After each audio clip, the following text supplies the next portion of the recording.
परिचय। राहुल, आओ एक खेल खेलें। हम कौन सा खेल खेलने जा रहे हैं रुचिका? हम एक ऐसा खेल खेलने जा रहे हैं जिसमें बगैर पलक झपकाए हम एक दूसरे को देखेंगे। जो पहले पलक झपकाएगा वो हार जाएगा। रुचिका, मेरा दावा है कि मैं ही जीतूंगा। वाह, तुम्हें बहुत विश्वास है। ठीक है, तुम्हें मालूम है कि हमारे शरीर में हरदम गति होती रहती है, तब भी जब हम बैठे या बिस्तर पर लेटे रहते हैं। मैं नहीं जानता रुचिका। अच्छा राहुल, तो ये खेल खेलने से पहले आओ तुम्हें शरीर में गति के बारे में कुछ दिलचस्प बातें बताती हूँ। बच्चों, इस पाठ में हम शरीर की गति और गति तथा गमन के बारे में जानेंगे।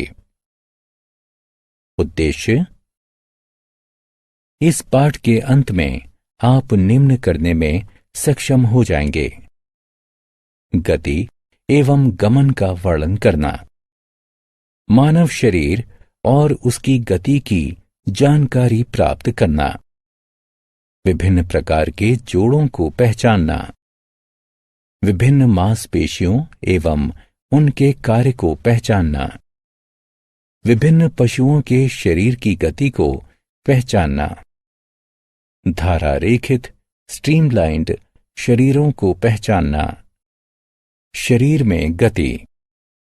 अरे, मिट्टी में केचुए को देखो, ये कैसे रेंगता है। हाँ, जैसे हम चलते या दौड़ते हैं उसी तरह ये केंचुए रेंगते या सरकते हैं। चिड़िया उड़ती हैं, मछलियां तैरती हैं, सांप फिसलते हुए चलते हैं। इन गतियों के अतिरिक्त हम देख सकते हैं कि हम अपने शरीर के विभिन्न अंगों को चलाते फिराते हैं। जैसे जब हम कोई किताब उठाते हैं तो अपने हाथ को चलाते हैं। गति का अर्थ स्थिति में बदलाव है, जबकि गमन का अर्थ शरीर को एक स्थान से दूसरे स्थान पर ले जाना है। मानव शरीर और उसकी गति। हम जानते हैं कि हमारे शरीर का ये रूप हड्डियों, उपास्थि या कुरकुरी यानी कार्टिलेज और मांसपेशियों के कारण है। मानव शरीर में 206 हड्डियां होती हैं। मानव शरीर की सभी हड्डियों के ढांचे को कंकाल कहा जाता है। इसमें खोपड़ी, हाथ की हड्डी, कंधे की हड्डी, पसली पिंजर, श्रोणी हड्डी, रीढ़, टांग की हड्डी और उपास्थि होते हैं। खोपड़ी मस्तिष्क की रक्षा करती है। पसली पिंजर फेफड़ों यानी फुफ्फुसों, हृदय, उदर और यकृत यानी जिगर की रक्षा करता है। रीढ़ कंकाल के एक सिरे से दूसरे सिरे तक होती है। ये सभी हड्डियों से जुड़ी होती है। श्रोणी अस्थि उदर के निचले अंगों की रक्षा करती है, जैसे मूत्राशय, मलाशय और गर्भाशय। जोड़ों के प्रकार। जिस स्थान पर दो अलग अलग हड्डियां मिलती हैं उसे जोड़ यानी संधि कहा जाता है। मानव शरीर में 4 प्रकार की संधियां होती हैं। वे इस प्रकार हैं: कंदुक खल्लिका संधि, कोर संधि, धुराग्र संधि और अचर संधि। कंदुक खल्लिका संधि। कंदुक खल्लिका संधि में अस्थि का एक सिरा गोल और गेंद की तरह होता है, जो दूसरी अस्थि में प्याले की तरह बने गढ़े से जुड़ा होता है। इससे किसी भी दिशा में गति होती है। कंधे के जोड़ और श्रोणी संधियां कंदुक खल्लिका संधि के उदाहरण हैं। कंधे के जोड़ में प्रागंडिका का ऊपरी सिरा कंधे के मेखला यानी पेटी के खल्लिका यानी सॉकेट में घुसा होता है और इस तरह ये भुजाओं को घुमाने में सहायता करता है। श्रोणि संधि में ऊर्ध्वस्थी फीमर का बड़ी गेंद के आकार का ऊपरी सिरा श्रोणि मेखला की गहरी खल्लिका में घुसा होता है। धुराग्र संधि। एक अस्थि दूसरी अस्थि के चूलनुमा यानी धुराग्र जैसे सिरे पर घूमती है। खोपड़ी का रीढ़ के ऊपरी हिस्से पर घूमना इसका एक उदाहरण है। हिंज संधियां या कोर संधियां। ये संधि किसी एक ही स्थान में गति करती है, बिल्कुल किसी दरवाजे के कब्जे की तरह। प्रागंडिका और अल्ना यानी कोहनी और कलाई के बीच भुजा के नीचे की दो में से लंबी अस्थि या दीर्घ भुजास्थि के बीच कोहनी की संधि। उंगलियों और पैर की उंगलियों की और कुछ अपूर्ण घुटनों की हड्डियों के बीच की संधियां। हिंज संधियां सामान्यतः पर्याप्त शक्ति देती हैं, क्योंकि इस संधि पर मुड़ने का खतरा कम रहता है। अचर संधियां। इस तरह की संधियों में दो अस्थियों के बीच गति संभव नहीं होती है। खोपड़ी की अस्थियों के बीच खोपड़ी की संधियां यानी संधि रेखाएं इसका एक उदाहरण है। आत्म मूल्यांकन। निम्न का मिलान करें।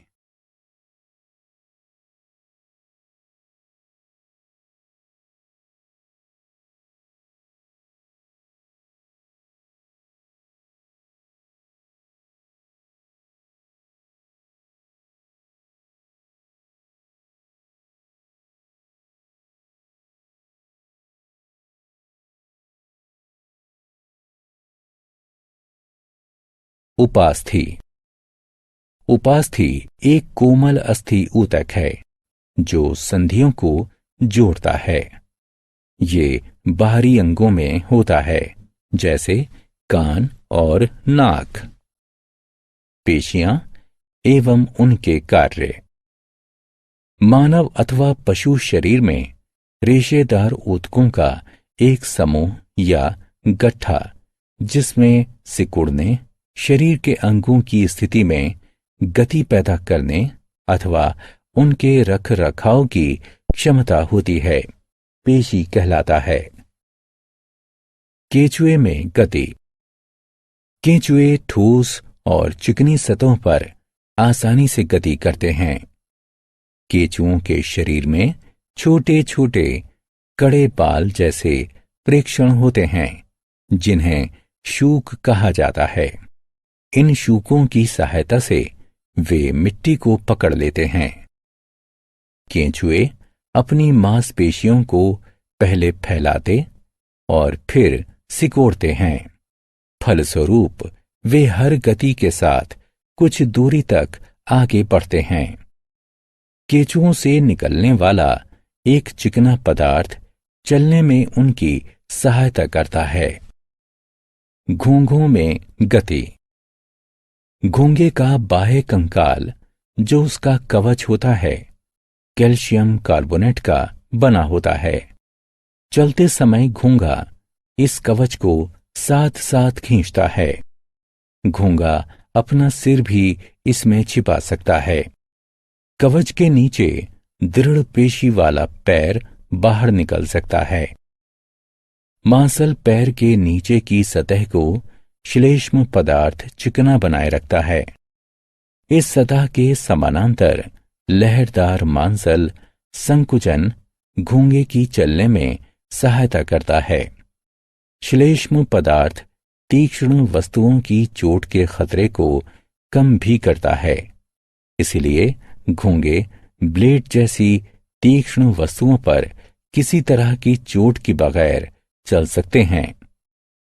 तिलचट्टे में गति।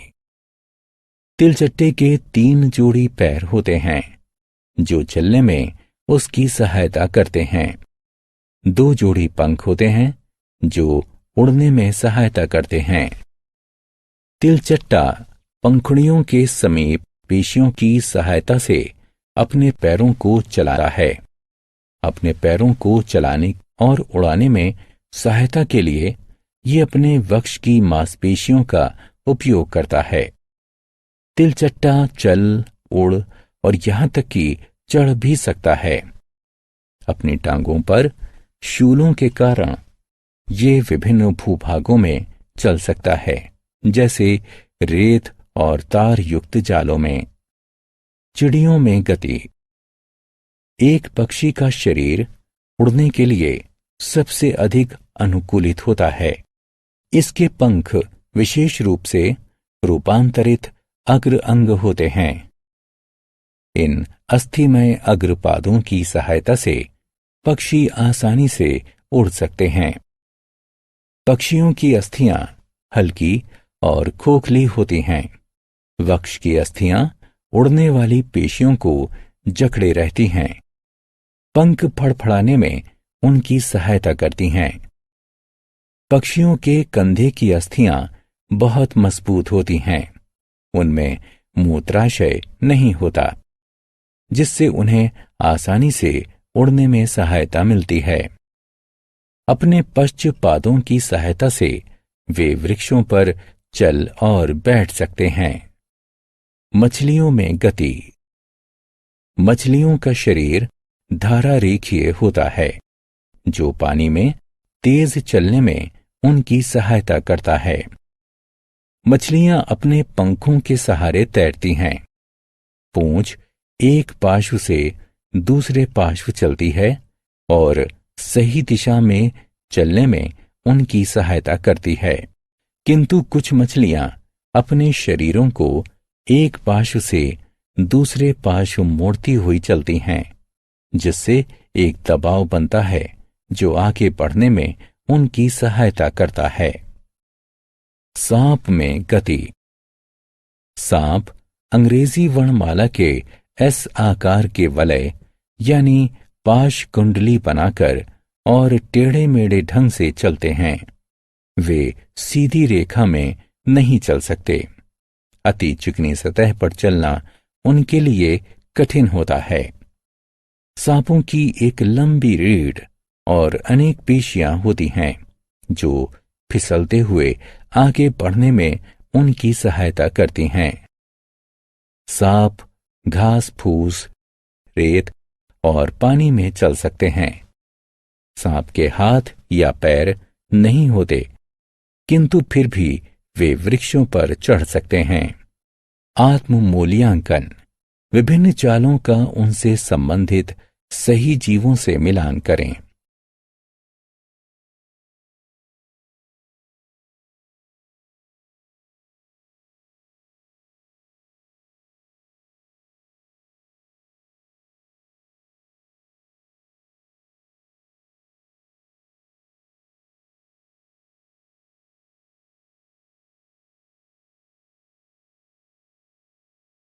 सारांश। आइए हमने जो कुछ सीखा है उसे संक्षेप में दोहराएं।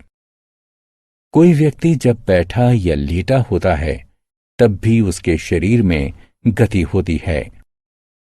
मानव शरीर अस्थियों और उपास्थियों का बना होता है, जो शरीर को एक आकार देती और अंदरूनी अवयवों की रक्षा करती हैं।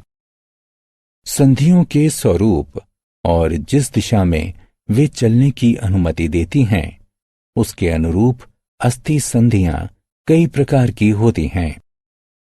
शरीर में गति दो पेशियों के संकुचन तथा शिथिलता के कारण होती है। केंचुए पेशियों का उपयोग करते हुए शरीर को फैलाकर और संकुचित कर चलते हैं। घोंघे एक मांसल पैर की सहायता से चलते हैं। सांप भूमि पर अलग अलग वलय बनाते हुए चलते हैं। तिलचट्टों का शरीर और टांगें कठोर आवर्कों से ढकी होती हैं, जिनसे बाह्य कंकाल बना होता है। मछलियां शरीर के दोनों पार्श्वों में बारी बारी से वलय बनाती हुई तैरती हैं। पक्षी मजबूत पेशियों और हल्की अस्थियों की सहायता से उड़ते हैं।